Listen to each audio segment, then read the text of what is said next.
Relação de Mayer. Termodinâmica na visão da física. Nós temos um diagrama PV, pressão, volume, e duas isotermas.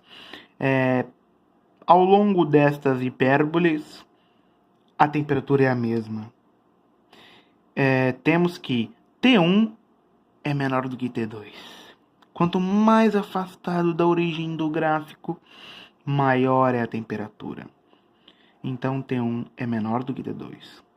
Nós temos os pontos A, B e C. Transformações AB e transformações AC. O que são essas transformações? AB é uma transformação com pressão isocórica com aquecimento, ou seja, volume constante. AC é uma expansão isobárica com aquecimento, pressão constante. O que quer dizer isso?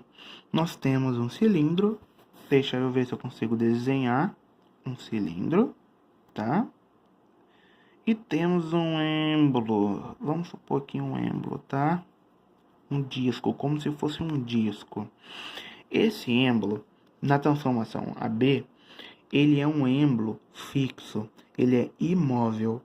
E dentro do gás, dentro do cilindro, nós aprisionamos um gás com o êmbolo. Nós aprisionamos o gás com o êmbolo. E a gente aquece esse gás. Quando a gente aquece esse gás, as partículas do gás ganham mais energia cinética do que tinham antes e começam a exercer pressão maior do que exerciam antes. Na transformação AC, nós temos um cilindro, um êmbolo, que agora é móvel, e aprisionado por esse êmbolo, gás. E a gente aquece esse gás, o gás realiza o trabalho, o êmbolo se move, no entanto, a pressão permanece constante. Nós não temos que a força por unidade de área exercida nas paredes do cilindro, sobretudo no êmbolo, não muda. Bem, a gente analisando transformações AB e AC, nós vemos o seguinte, que na transformação AB, nós temos um gás indo da temperatura T1 para a temperatura T2. Na transformação AC, indo da temperatura T1 para T2. Podemos afirmar o seguinte, que a variação de temperatura na transformação AB é igual à variação de temperatura na transformação AC. O que isso quer dizer? A temperatura final de AB é igual à temperatura final de AC, que é igual a T2. Portanto, podemos afirmar exatamente isso. Energia interna, a variação de energia interna no processo AB é igual à variação de energia interna no processo AC. Por que a gente pode provar isso? Bem, a energia interna ela é medida a partir do produto de beta por N por R por T dividido por 2.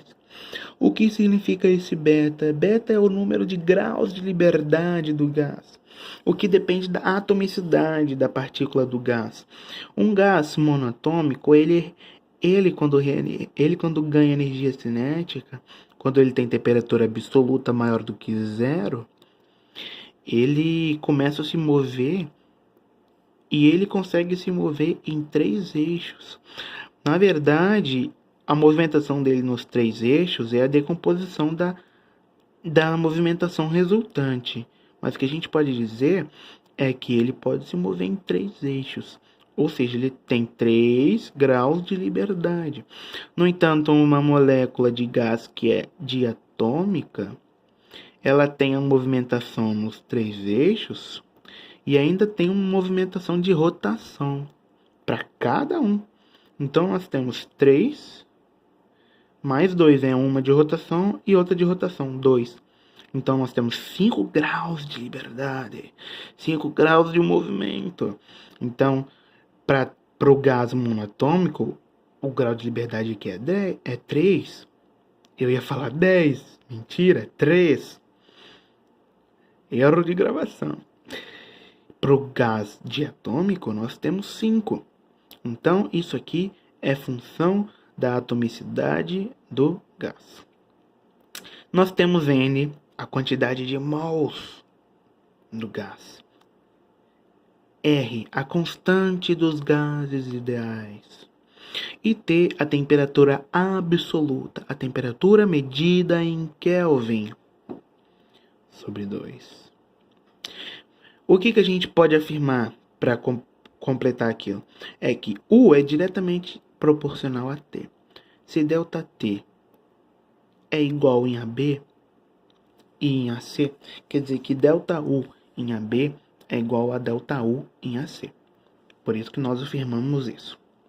Bem, para analisar as transformações gasosas, o que nós fazemos? Nós iremos agora ver aqui, vamos analisar a primeira lei da termodinâmica para cada transformação.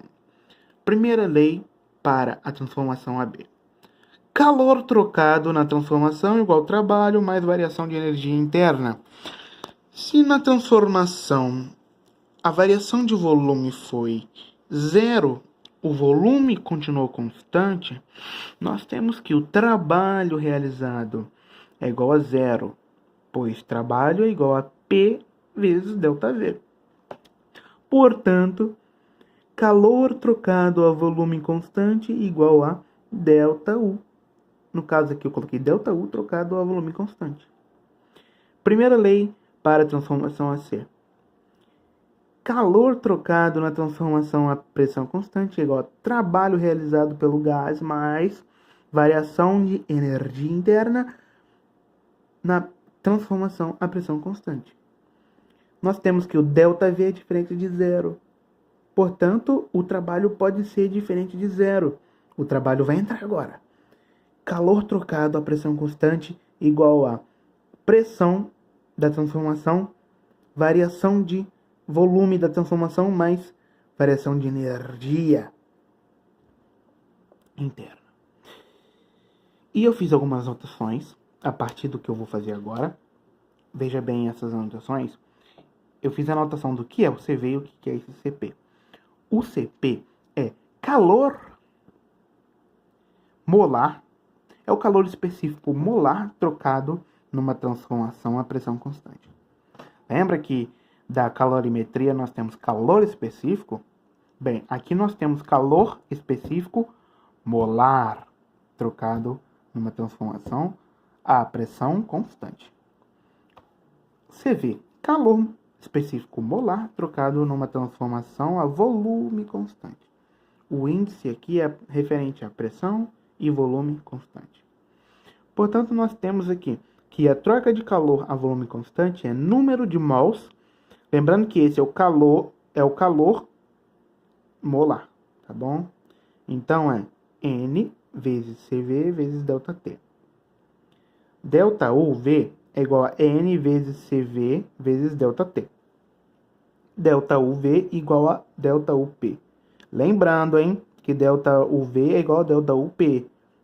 O V é a volume constante.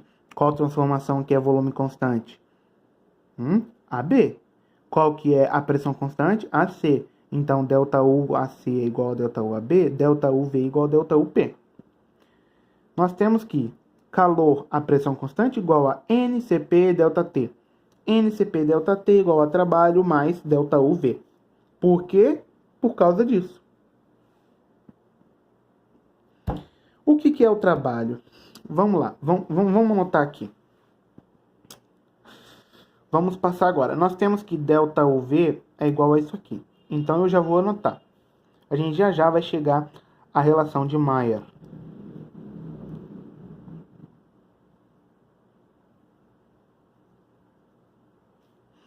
NCP ΔT igual a trabalho, pressão vezes ΔT. Pressão vezes ΔT. Mais variação de energia interna. Como é que é? NCV ΔT. Mais NCV ΔT. Bem, pela relação de Clapeyron, nós temos que eu desenhei T aqui, é V. ΔV. Nós temos que, por Clapeyron, P vezes V é igual a NRT. Bem, NRT, nós temos variação de mol? Bem, não há escapação do gás, o gás não escapa, então não tem quantidade de mols variado aqui. Nós temos o que? Aquecimento, variação de temperatura, então P ΔV igual a NR ΔT. Então vamos passar para cá. Vamos lá. NCP ΔT igual a NR ΔT mais NCV ΔT. Praticamente a gente já chegou na relação de Mayer. Vamos botar em evidência o que a gente pode. Vamos lá. N ΔT vezes CP igual a N ΔT vezes R mais CV. Bem, cortamos eles aqui. Eles têm que dar diferente de zero, né? Então, nós temos que CP igual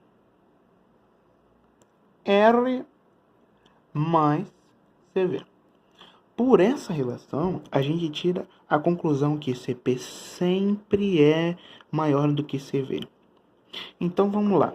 Bem, CP sempre maior do que CV? Bem, tranquilo, né? CP menos CV igual a R. Temos aqui a relação de Mayer. Você aí que não sabe de onde vem essa relação, eu espero que com esse vídeo você saia satisfeito por ter entendido de onde ela vem. Tá bom? Muito obrigado.